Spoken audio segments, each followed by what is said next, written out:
नमस्कार दोस्तों, जैसा कि हम प्रेजेंट सिंपल टेंस की फर्स्ट आइडेंटिफिकेशन पढ़ रहे थे, आज नेक्स्ट सेकेंड आइडेंटिफिकेशन के बारे में बात करेंगे।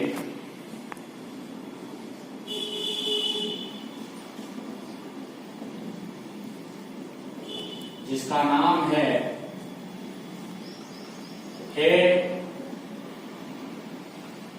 हैं बहुवचन के लिए हूं, होता है, होती है, होते हैं। भाव निकलता है किसी का,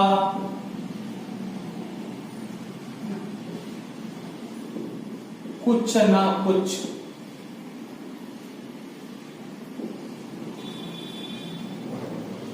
होना,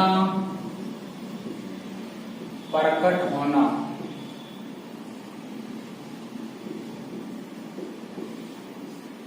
जैसे फॉर एग्जाम्पल, वह एक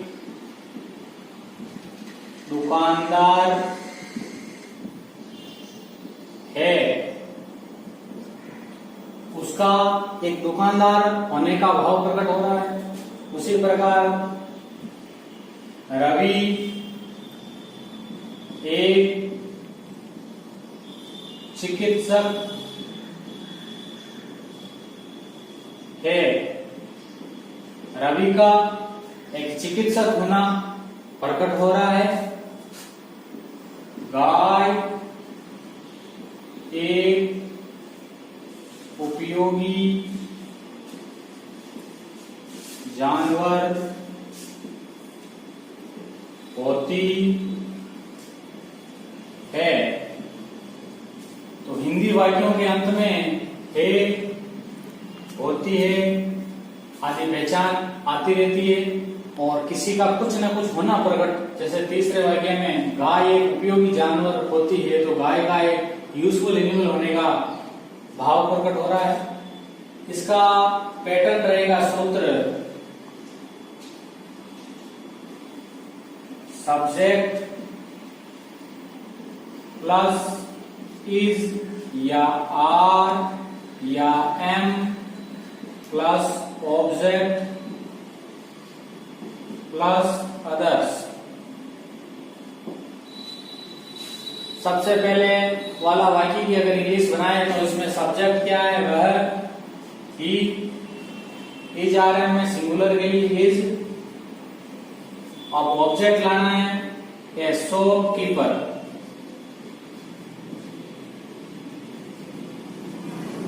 सेकेंड वन, रवि एक चिकित्सक है, तो इसमें सब्जेक्ट आ जाएगा रवि।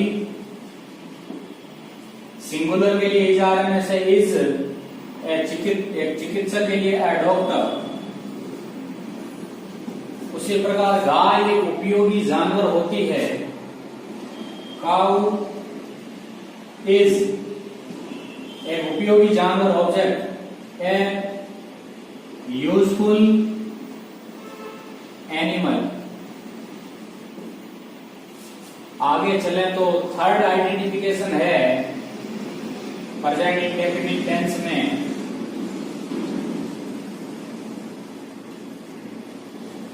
थर्ड आइडेंटिफिकेशन का नाम है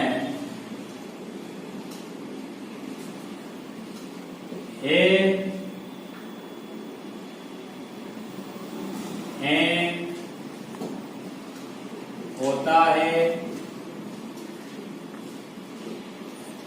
होती है, होते हैं, पास में है, रखता है। और भाव निकलता है थर्ड आइडेंटिफिकेशन में अधिकार का भाव।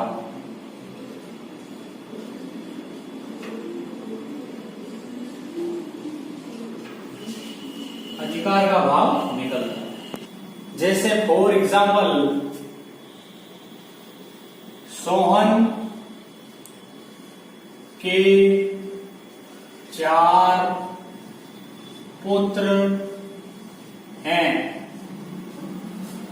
अब उन 4 पुत्रों पे अधिकार किसका है? सोहन का। अधिकार का भाव प्रकट हो रहा है। हिंदी वाक्यों के अंत में पहचान आ रही है। नेक्स्ट एग्जाम्पल और लें, उनके पास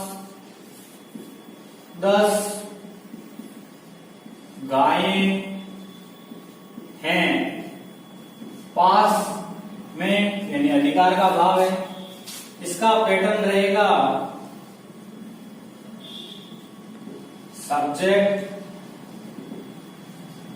प्लस हैज या have plus object plus others. सबसे पहले वाले वाक्य की बात करें, सोहन के 4 पुत्र हैं, तो सब्जेक्ट है सोहन। हैज या हैव में से बाद में नोट लिखेंगे अभी हम सिंगुलर सब्जेक्ट के साथ हैज का प्रयोग, प्लूरल सब्जेक्ट के साथ हैव का प्रयोग होता है। सोहन सिंगुलर होने के नाते हैज आ जाएगा। अब लाना है ऑब्जेक्ट 4 पुत्र, 4 सन्स। उसी प्रकार रोहन एक कार रखता है। रोहन हैज में से आ गया हेल्पिंग वर्ब, ऑब्जेक्ट लाना है कार, ए कार। नेक्स्ट एग्जांपल है, उनके पास 10 गायें हैं। उनके के लिए बहुवचन रूप में हम देखा यूज करते हैं थर्ड पर्सन। हैज या हैव में से प्लूरल के लिए हैव 10 गायें, 10 काउज। उन 10 गायों पर अधिकार उनका है, तो अधिकार का भाव है। They have 10 cows. Rowan has a car. Sohan has 4 sons. इस प्रकार के वाक्य जो है इस थर्ड आइडेंटिफिकेशन में आते हैं, जिसका नाम है, होता है, होती है, रखता है, पास में अधिकार का भाव, पोजीशन का भाव। नोट करके हमें ध्यान रखना है, हैज का प्रयोग कब करना है, हैव का प्रयोग कब करना है। Singular subject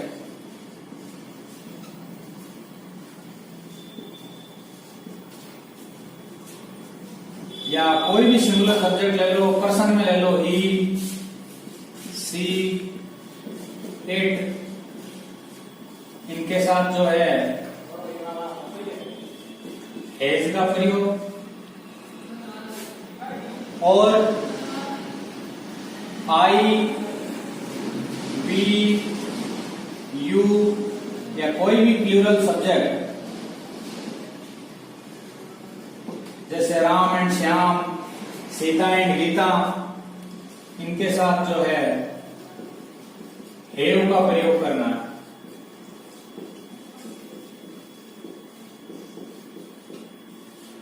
present simple tense के तहत फोर्थ आइडेंटिफिकेशन का नाम है